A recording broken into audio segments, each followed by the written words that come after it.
Praise the Lord. கர்த்தர் நாம் மகிமைப்படுவதாக. இந்த உலகத்தின் ஜனங்கள் ஏதோ ஒன்றை தேடி கொண்டு போகிறார்கள். அவர்களுக்கு தேவைகள் அநேகம் உண்டு. ஒரு சிலர் பணத்தை தேடி ஓடுகிறார்கள்.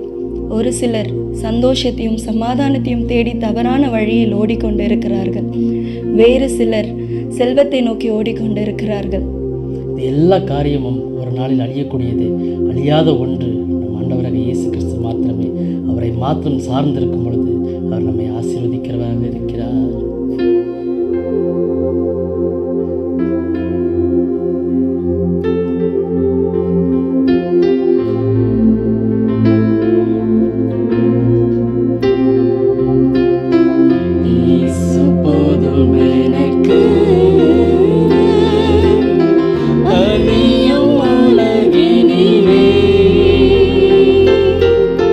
வேறு ஒன்றும் நாடே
இந்த அழியக்கூடிய செல்வங்கள், பெயரோ புகழோ பணமோ பெருமையோ, இதெல்லாம் அழியக்கூடியது தான். இதெல்லாம் உங்களோடு இருக்கும் பொழுது அநேக மனிதர்கள் உங்கள் சார்பில் இருப்பார்கள். இதெல்லாம் ஒரு ஆள் கையை விட்டு போகும் பொழுது அதே நபர்கள் உங்களை விட்டு விலகுவார்கள். ஆனாலும் நீங்கள் எந்த சூழ்நிலையில் இருந்தாலும் அவரை பற்றி சார்ந்திருக்கும் பொழுது அவர் உங்கள் பட்சத்தில் உங்களோடு இருக்க அவர் போதுமானவராக இருக்கிறார். ஆமென். God bless you.